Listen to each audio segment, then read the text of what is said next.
Senhoras e senhores, assistiremos agora a palestra A Lei 12.973/2014 e o novo tratamento tributário dado às operações de combinação de negócios, pronunciamento técnico CPC 15. Para coordenar os trabalhos, convidamos o conselheiro do CRC, senhor Francisco de Borba. Boa tarde a todos. Como integrante dessa casa, como conselheiro do CRC, eu me uno aqui ao presidente Adilson e ao André Lemos para agradecer a presença de todos vocês neste evento. Gostaria de pedir ao Adilson também e ao Dr. André que, embora o Adilson já não esteja mais presidente desta casa no ano que vem, mas que seja mantido esse evento. O evento, eu considero, eu não participei do primeiro, do segundo, participei do terceiro e estou aqui participando do quarto, porque considerei um dos melhores eventos técnico-contábil para a nossa categoria, muito interessante.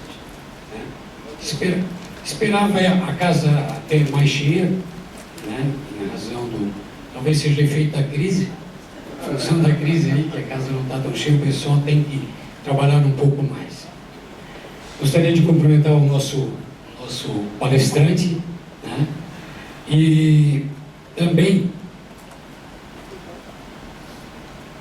apresentar, no caso, o currículo. A palestra que ele vai fazer é a Lei 12.973/2014 e o novo tratamento tributário dado às operações de combinação de negócios, pronunciamento técnico CPC 15. Lendo agora então o currículo do nosso palestrante. Nathanael Martins é formado pela Universidade de São Paulo, mestre em Direito Tributário pela PUC São Paulo, professor no curso de especialização em Direito Tributário pelo IBET ou IBET, autor de pareceres e artigos publicados em livros e revistas especializadas na área tributária, sócio de Nathanael Martins, Mário Franco e Gustavo Teixeira, Advocacia Tributária, e ex-conselheiro do primeiro Conselho de Contribuintes do Ministério da Fazenda. Passo então a palavra ao nosso palestrante, Nathanael, desejando sucesso, uma boa palestra. E o tema nosso, ele foi já bem ventilado pelo Paulo que me antecedeu, que falou da figura do ágio, porque uma das questões relevantes, como quando estamos falando das operações de combinação de negócios, vem a ser a figura do ágio. Mas não só as operações de combinação de negócios, elas vão muito mais além. Não vou repetir o que ele disse, pelo contrário, vou fazer alguns comentários mais sobre a perspectiva das regras tributárias do que das regras contábeis. Eu, assim como a Elide, eu gosto da contabilidade, não estudei contabilidade, então sou um curioso e uso ela como uma ferramenta. Talvez até seja um contador frustrado por não ter tido coragem de ir à faculdade, mas enfim, agora já é tarde demais.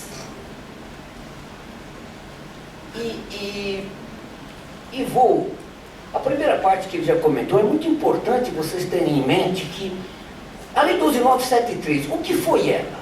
Ela veio a dar fim ao regime tributário de transição, que, como o Minatel disse, de transitório não ficou nada, e o grande objetivo da Lei 12.973, o Minatel deixou isso muito claro, foi regular, para efeitos do direito tributário, as grandes mudanças promovidas pela nova contabilidade, ou pelos IFRS derivados da contabilística internacional. E um deles vem a ser o que trata das operações de combinação de negócios, que é o CPC 15. E a lei tributária, ela pegou todo o regramento do CPC 15, seja para efeitos de avaliação dos ativos e dos passivos, seja para o prazo de mensuração. Nós não tínhamos prazo, então, para a elaboração do laudo, que não precisava ser um laudo, nas regras anteriores bastava um demonstrativo, agora não, agora tem que ter um laudo efetivo, elaborado por um perito independente, cuja avaliação tem que se dar no período máximo de 12 meses. Essa regra de 12 meses da regra fiscal nasceu de onde? Da contabilidade, do CPC 15, fala em 12 meses para fazer o tal PPA. E mais um mês para o protocolo, sob pena de não ser possível a dedução do ágio ou do goodwill e sequer das mais-valias atreladas aos bens de ativo. Então, posto isso, vamos passar adiante, porque não nos interessa. E vamos direto já a um ponto extremamente importante.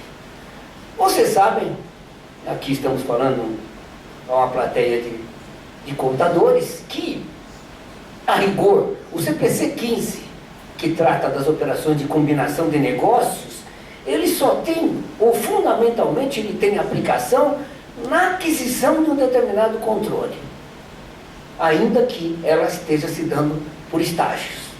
Significa dizer, então, que a partir do momento, pelo menos contabilmente falando, vocês me desmentem se eu estiver errado, que eu já adquiri o controle, a rigor na contabilidade, novas aquisições que eu vier a fazer, eu não abro o ágio. Para efeitos fiscais, não estou falando de contabilidade, eu tenho que aplicar o regulamento do CPC 15 em toda aquisição sujeita à equivalência patrimonial.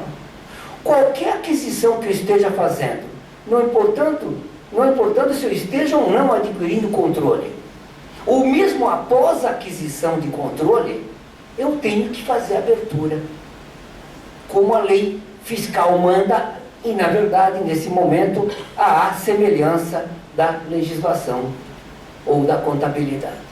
Significa dizer, então, que se o auditor independente disser, após o controle, aquisição de controle, não aceito mais a avaliação a valor justo, ok, mas para efeitos fiscais, eu teria que fazer essa avaliação, sob pena de perder a possibilidade da dedução do ágio sobressalente. Veja que é diferente da compra em estágios. A lei tributária, ela é clara. Ela diz, olha, quando você estiver fazendo compra em estágios, você faz o step do ágio em cada estágio de aquisição e valora, inclusive, o ágio anterior. Mas a revaloração do ágio anterior, ele não terá efeitos fiscais. Agora, cada step de ágio feito, ele vai ser uma base para dedução futura. Isto é relevante. Por outro lado, para efeitos fiscais, mesmo após ter adquirido o controle, desde que eu não esteja na figura de aquisição entre partes dependentes, eu posso continuar tendo a figura do ágio, que é o preço de aquisição que exceder a mais ou menos valia dos ativos líquidos da investida. Mas, Natanael, onde é que está isso? Quer dizer que na contabilidade eu não faço e no fiscal eu devo fazer ou posso fazer? Sim, porque eu tenho uma regra fiscal. Este é o detalhe. É por isso que Minatel alertava, dizendo que não necessariamente de um fato registrado na contabilidade se tem um fato tributário, e o inverso também é verdadeiro. Eu posso não ter um evento registrado na contabilidade, mas este evento, ele pode estar presente na área fiscal. E o pronunciamento técnico CPC 15, ele tem um outro mandamento extremamente interessante e muito comum quando eu estou em operações de combinação de negócio, as contraprestações contingentes.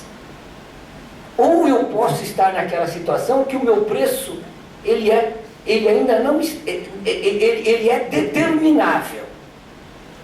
Eu vou pagar a você tantas vezes o EBITDA daqui que performarem em tantos meses. Ou eu pago para você o IBI, tantas vezes o EBITDA de hoje, e um incremental de tanto se nos próximos 3 ou 4 anos performar acima de X%.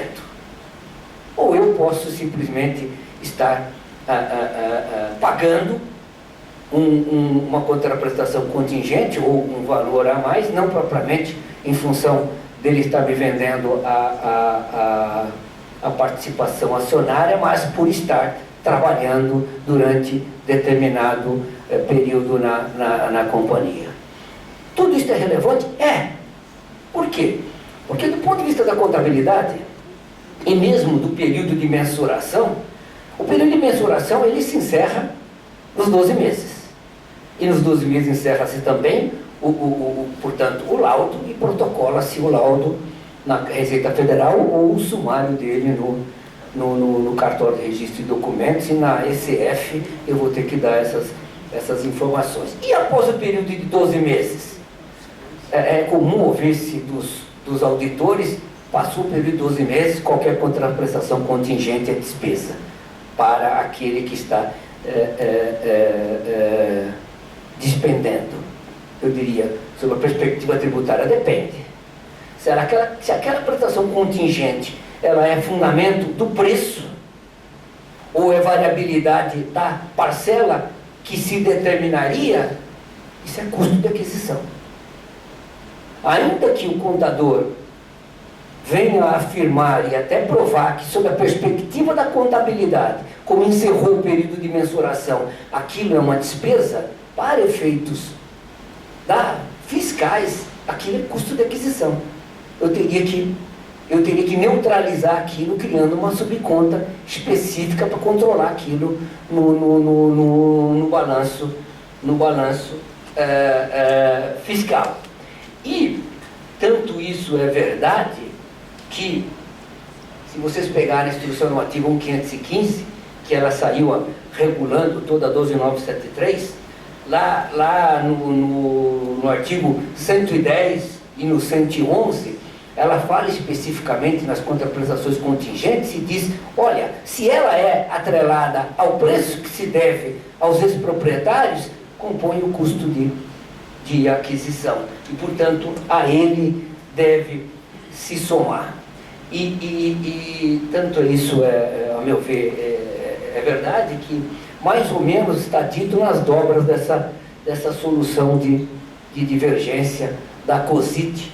Essa solução de divergência, ela está tratando de parcela de preço ainda a ser determinada e dizendo que qualquer preço que venha a ser determinado após a aquisição, ela é ganho de capital para um e custo de aquisição para outro. Agora, é óbvio que se a remuneração que se está atrelando é pelo trabalho do ex-proprietário, então aquilo é remuneração dele.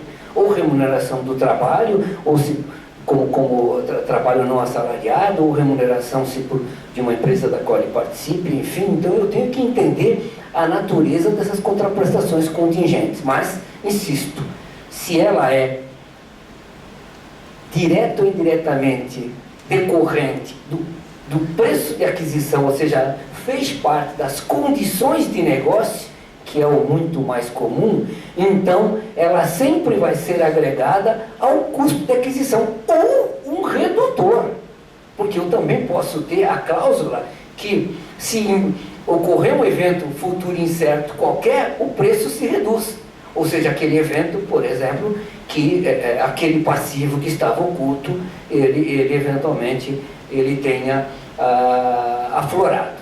Então, nesse momento, pode haver naturalmente um descasamento entre o mandamento da contabilidade e o mandamento das regras fiscais.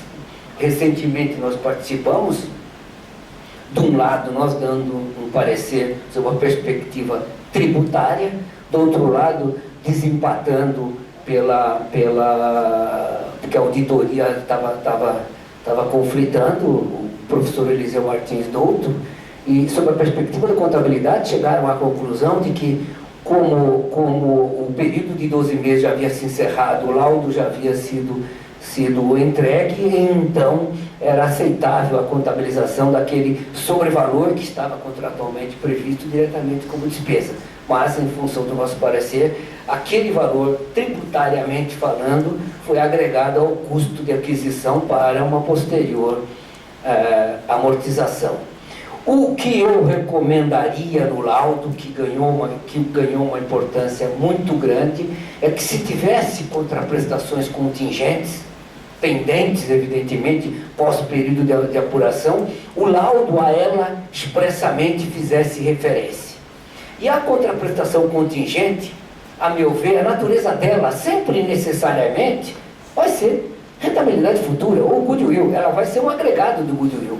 Porque se eu paguei já, sei lá, 100 milhões por aquela empresa e admito pagar um sobrepreço, se o EBITDA entre o momento de aquisição e daqui a 5 anos ele dobrar, então se o EBITDA dobrar, eu pago mais 20% dos 100 milhões, se o EBITDA dobrou, o que está havendo? A rentabilidade do negócio é que performou aquela expectativa maior. Então isso, a meu ver, é rentabilidade futura. Mas seria importante que no laudo se estabelecesse que, além daquele valor de aquisição já pré-marcado, ainda haveria um sobrevalor. Pode ocorrer também que eu já tenha um preço de aquisição já performado e uma razoável expectativa do que viria. Eu poderia no PPA já, no laudo, já jogar essa expectativa? Poderia, mas isso não seria ainda um valor já efetivado. Seria como se for uma espécie de conta redutora. Para efeitos fiscais, ela somente comporia efetivamente o ágio para efeitos de dedutibilidade se e quando o implemento da cláusula se der. Por isso que a instrução normativa, voltando, se reporta a instrução normativa aos artigos 116 e 117 do CTN, ou seja, está falando de condições suspensivas ou resolutivas. Vejam, o que eu estou dizendo a vocês é que quando o sobrepreço está sujeito a evento futuro ou incerto, então ele ainda não se efetivou, o que é bem diferente de uma aquisição a prazo. Se eu adquirir um investimento para pagá-lo a prazo, eu já me obriguei. Portanto, aquele eventual ágio, ele já pode ser, se vier operação de incorporação, cisão ou fusão, deduzido. Que eu estou a dizer a vocês que a parcela que estiver sob condição, sob performar, ela não poderia, ainda que estimada, desde logo ser aproveitada fiscalmente falando. Aqui, nós já falamos, não havia o conceito de aquisição entre partes dependentes, a lei nova trouxe, encerrando uma celhão, dizendo, a operação foi realizada entre partes dependentes? Foi. Então não dá. O que significa dizer que, a partir do advento da 12973, não é aconselhável a compra e venda de empresas entre partes relacionadas. É melhor ir direto por uma operação de incorporação, por uma operação de cisão, e não criar uma mais-valia que não vai se realizar fiscalmente. Eu teria que partir para outra modelagem de combinação de negócios. Aí é interessante o que ele falou dos laudos de registros contábeis. Uma coisa que não foi dito pelo Paulo, isso é muito importante, com o advento da nova contabilidade, o ágio não mais é amortizável contabilmente. A contabilidade não mais registra amortização de ágio ou do goodwill. A amortização, ela só, para efeitos fiscais, ela só vai se dar na escrituração fiscal, no DCF. A contabilidade, ela vai se manter inalterada. A única hipótese que existe hoje do ágio ser mexido no goodwill é pelo impairment. ativo intangível derivado do registro do goodwill, assim como os demais ativos, ele passa pelo teste de recuperabilidade, o impairment, o tal impairment. Fiz o impairment, ele é dedutível? Não. O impairment, para efeitos tributários, ele equivale a uma provisão. Ele funciona como se fora uma espécie de uma conta retificadora do ativo, até porque o impairment, não o do goodwill, mas o impairment, há a possibilidade da recuperação do impairment.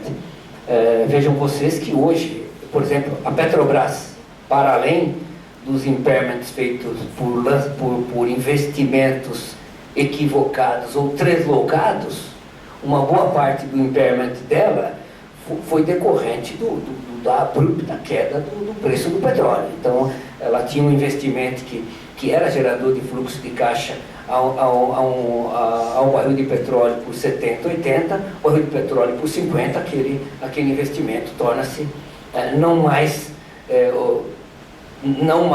totalmente gerador de fluxo de caixa. Eu tenho que fazer um impairment.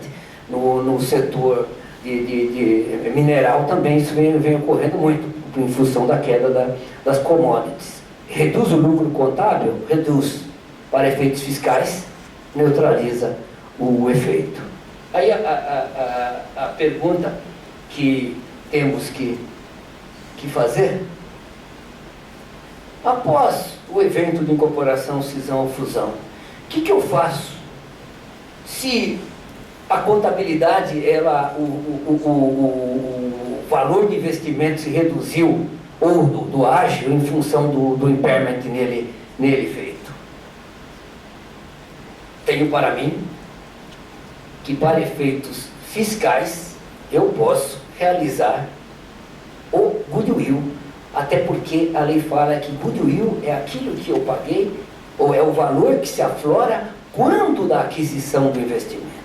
O goodwill, eu marco o valor dele em face da avaliação feita no momento da aquisição do investimento. O impairment, ele sucedeu após a aquisição do investimento, em função de fatos extraordinários, como, por exemplo, no setor de petróleo, no setor de commodities minerais, em função da queda de preço. Mas, sobrevindo o evento de incorporação, fusão ou cisão, que me possibilita a dedução fiscal do ágio de rentabilidade futura, mesmo sobre ele tendo sido feito um impairment parcial ou total, a meu ver, eu posso deduzi-lo. Não porque a provisão, o impairment seria dedutivo, mas sim porque ele nada mais este impairment, a natureza dele é do goodwill. A essência dele, fiscal falando, é a essência do goodwill que passa a ser dedutível após a incorporação. Vocês vão encontrar essa resposta lendo o ordenamento? Não, isso é uma conclusão que se tira lendo a sistemática da legislação. E, como muito bem colocado pelo Paulo, o ágio ou deságio na velha legislação era uma conta aritmética simples. Valor de PL 100, paguei 120, ágio de 20. Valor de PL 100, paguei 80, deságio de 20. O mundo agora mudou. A mudança foi radical. Porque o ágio ou o ganho por compra vantajosa é um valor residual. É residual a quê? Após a avaliação dos ativos a valor justo. E mais, enquanto que na velha contabilidade eu não tinha o dever de alocar conforme fosse rentabilidade futura de bens do ativo, eu não tinha o dever de alocar para outras razões econômicas e podia alocar tudo a rentabilidade futura desde que o laudo suportasse. Agora não. O legislador agora me obriga, tem uma ordem de alocação. Primeiro eu aloco a mais-valia de ativos. E depois o restante seria o goodwill ou o ganho por compra vantajosa. E mais, na velha contabilidade e na legislação tributária, eu não tinha a figura dos ativos intangíveis. O máximo que se aproximava era a conta de ativo diferido, que lá eu contabilizava certos intangíveis que a legislação contábil e societária terminou. Na perspectiva da nova contabilidade e da consequente regra de tributação, eu tenho agora a importante figura dos ativos intangíveis. Então, quando eu estou numa operação de combinação de negócios, eu sou obrigado a reconhecer e a valorar, inclusive, os ativos intangíveis. E aí eu tenho todo um regramento contábil que me diz o que são esses ativos intangíveis, em primeiro lugar. Em segundo lugar, a lei diz se o ativo intangível pode ou não ser amortizável. A lei tributária reconheceu a existência da figura dos ativos intangíveis, mudando os dispositivos do Decreto-Lei 598.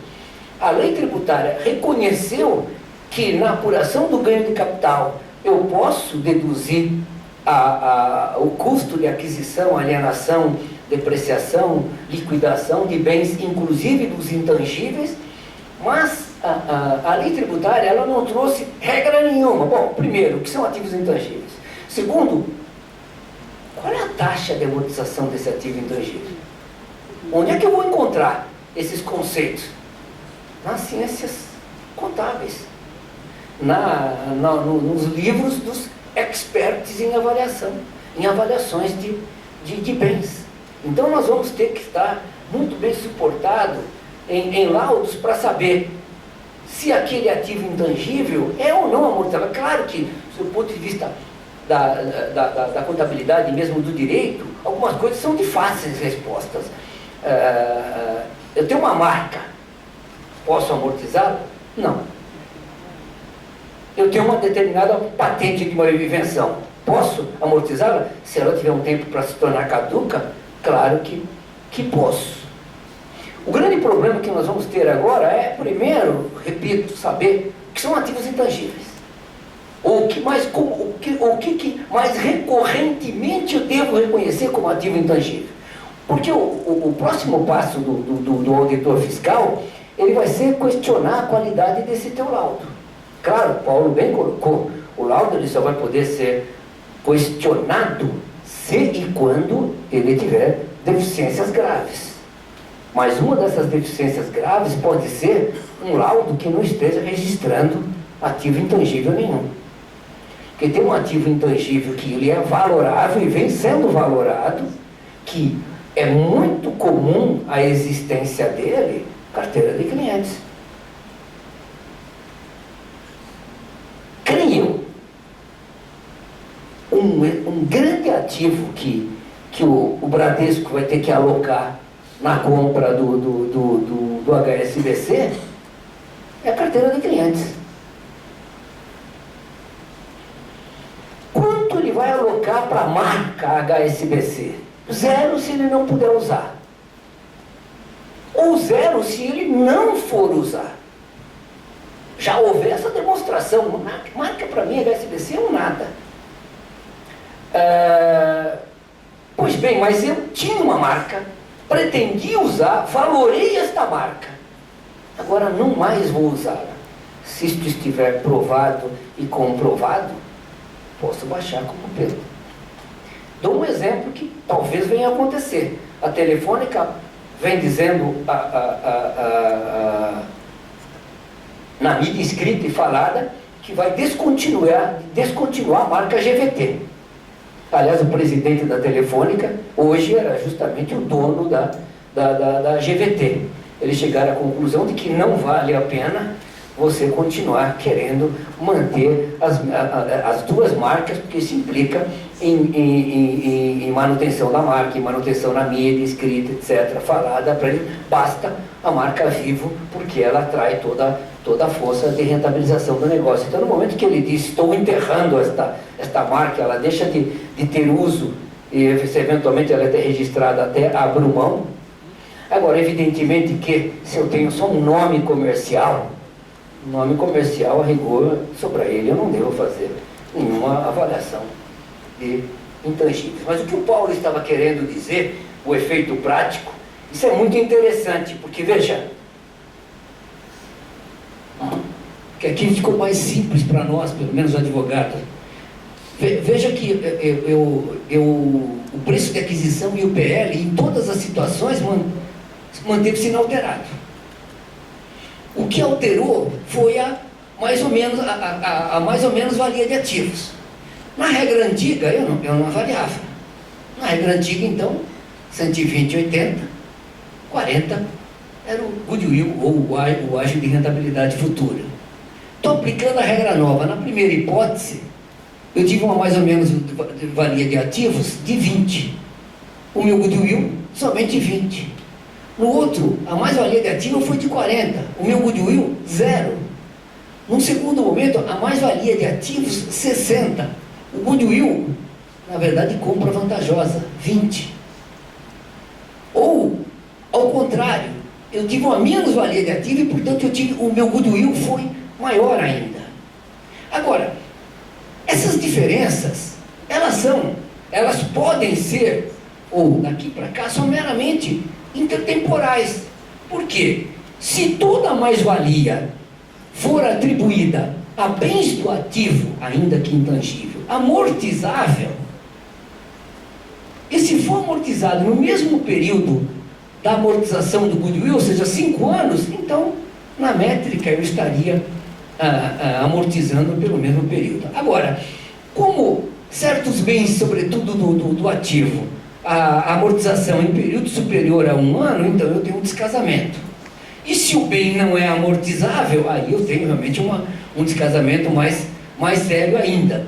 E quando, na verdade, eu tenho uma compra vantajosa, mesmo tendo pago a mais, o goodwill, se eu incorporar a compra vantajosa, eu tenho que realizar a receita em 5 anos. Se a contrapartida dela, ou seja, a mais-valia atribuída aos itens do ativo, for amortizada no mesmo período, a equação fecha. Então vejam que, numa operação de combinação de negócios, se a amortização ou não do ágio for impactante para o preço, esses números têm que estar mais ou menos tabulados, senão na métrica perfeita para a discussão do quanto pagar pelo negócio. A lei anterior, isso também é muito importante, falava que na incorporação, fusão ou cisão, o valor de avaliação poderia ser o valor contábil ou de mercado. E se fosse uma avaliação a mercado, então eu tributaria como ganho de capital a diferença. Esse artigo 21 da Lei 9249, a ele foi dada nova redação pela Lei 12973. E a lei simplesmente fala que a pessoa jurídica que tiver parte ou todo do seu patrimônio absorvido em virtude de incorporação, fusão ou cisão, deverá levantar balanço específico para esse fim, observada a legislação comercial. Aí então indaga-se: que valor de avaliação nos termos da legislação comercial deve ser adotada nos eventos de incorporação, fusão ou cisão? Posso fazer a incorporação a valores de livros? Ou necessariamente tenho que avaliar a valor justo esse acervo que vier a ser incorporado, fusionado ou cindido?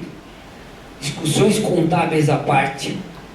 Se vocês olharem o Código Civil Brasileiro, olhar os dispositivos da Lei 6.404, você não vai ver em momento algum eles dizendo que valor deve ser dado ao acervo para efeito da incorporação, fusão ou cisão.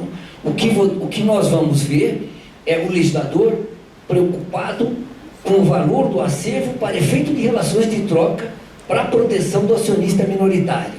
Ou nós vamos ver a preocupação do legislador no momento que eu estou fazendo um aporte de capital em bens e ele exige avaliação, e que essa avaliação, e que o valor da avaliação ou o valor de aporte não pode ser superior ao valor dado ao acervo.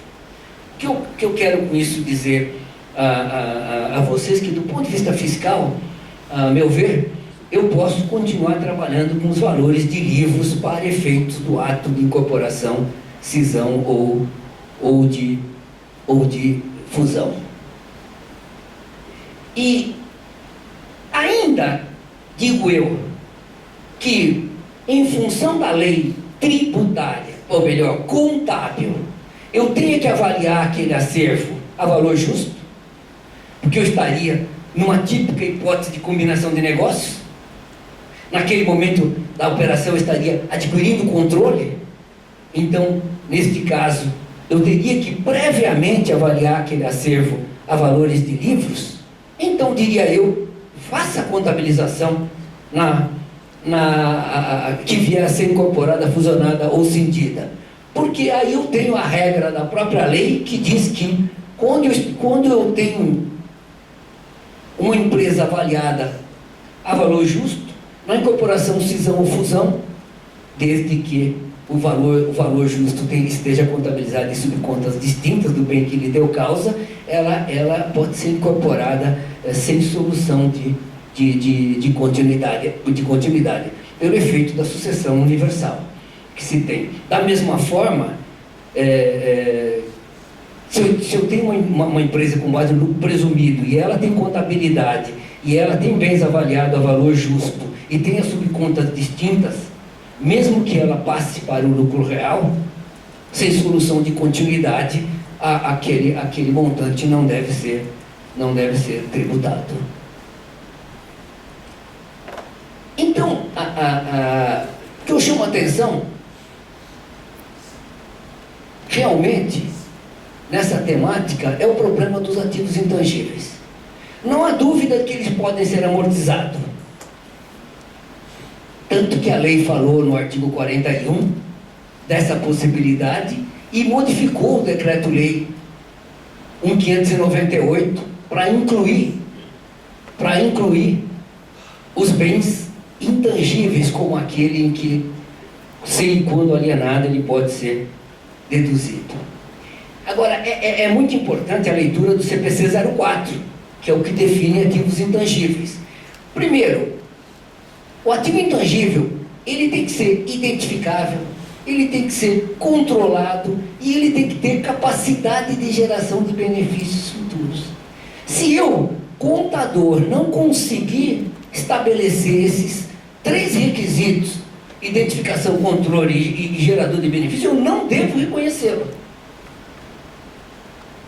Se for impossível quantificá-lo, não reconheço. E onde vai agregar esse valor que eu não consigo quantificar? Na rentabilidade futura do negócio.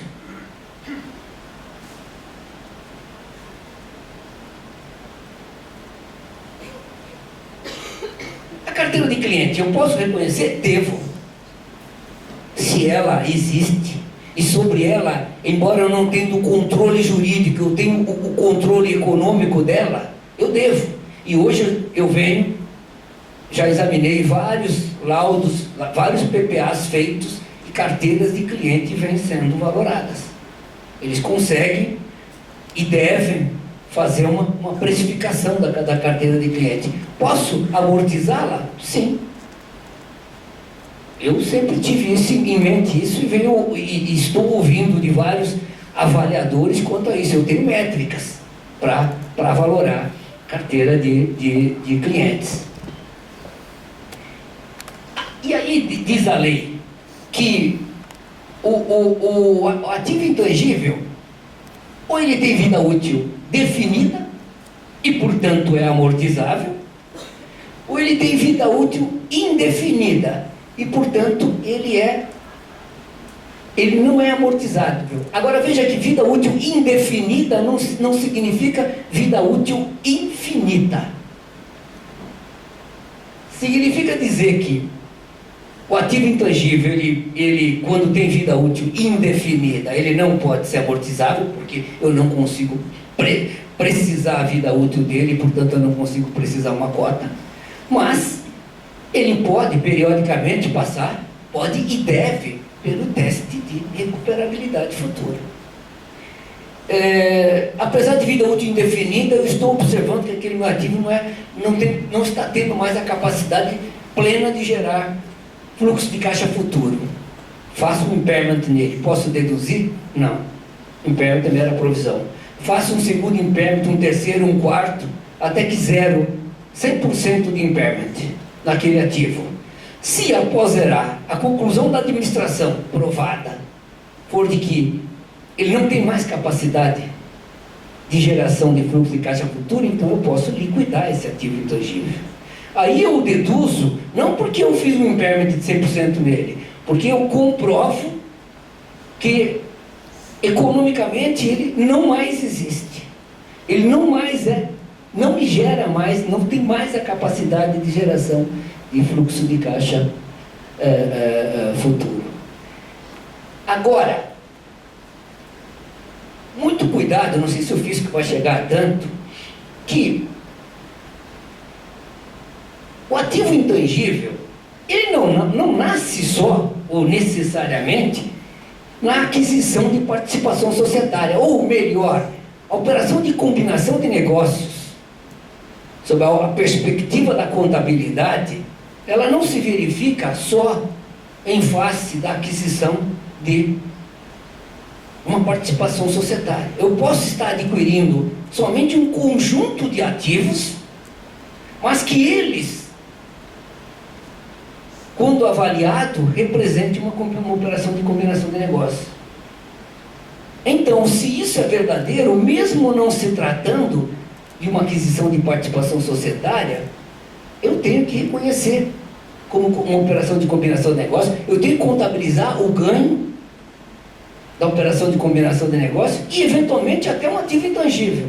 Aí vem a instrução normativa e diz, olha, se esse ativo, se esse goodwill for representativo de uma simples aquisição de uma combinação de negócio, ou seja, não for decorrente de uma aquisição de uma participação societária, então ele não é dedutivo. Então, muito cuidado. É raro, mas acontece. Eu posso estar adquirindo todo um complexo industrial. Não estou adquirindo a empresa ou a pessoa jurídica detentora, mas aquele complexo industrial que eu estou adquirindo, ele analisando, o auditor, analisando ele de per si, diz, mas isto já representa uma operação de combinação de negócios. Porque esse ativo ele tem uma força de atratividade tal que a geração dele, que ele por si só é capaz de gerar fluxo de caixas futuros, independentemente da tua existência de você, empresa, e portanto você tem que contabilizá-lo como tal. E se ele resultar um ganho, eu tributo. E desde já, eu não vi ainda alguém contabilizando uma operação de combinação de negócio fora da aquisição de uma participação societária, mas é possível. Voltando, eu já disse, em que condições o ativo intangível de vida útil indefinida pode ser dedutível como despesa? Quando ele desaparecer, quando ele não se prestar mais. Aí o que eu tenho que fazer? Tomar o cuidado de comprovar, ainda que a contrário senso, digamos, a inexistência dele.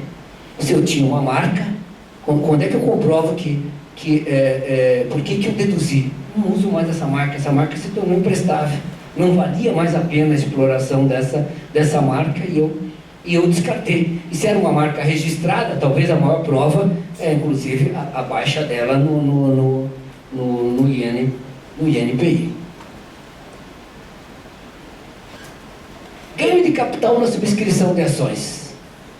A Lei 12.973, ela trouxe o mesmo regramento da legislação anterior com um defeito da legislação anterior. A lei fala que a mais-valia atribuída a um bem dado na subscrição de bens, ela não será desde logo computada na determinação de lucro real, mas desde que subscrição de bens de capital de valor imobiliário emitidos por companhia. Aí a indagação, se essa mais-valia estiver sendo atribuída a um aporte que eu estou fazendo numa sociedade de responsabilidade limitada, seria diferida, sob a perspectiva do direito, deveria ser-lo, mas pela literal redação da lei, que é semelhante ao do Decreto-Lei 1598, provavelmente você seria autuado e perderia no CARF, no final de 2014, pouco antes do CARF se encerrar. Houve um caso julgado na Câmara Superior de Recursos Fiscais, era um ágio na subscrição de cota de sociedade anônima, ágio porque a avaliação teria sido feita por valor acima do valor contábil, e o CARF disse, como é uma sociedade limitada e não uma SA, então é tributável. Numa situação dessa, o que se recomendaria é que então se constituísse uma sociedade anônima, porque aí eu estaria na letra da lei. E o caso que o tempo foi me dado como encerrado, mas bastante em apertada síntese, era isso que nós queríamos dizer, e alertando e voltando a dizer a vocês que o laudo de avaliação, ele se tornou hoje, se já era uma peça relevante, muito mais, porque agora ele tem formalidade, ele tem prazo e ele tem requisitos para a sua aceitabilidade numa operação de combinação de negócios. Obrigado, senhores.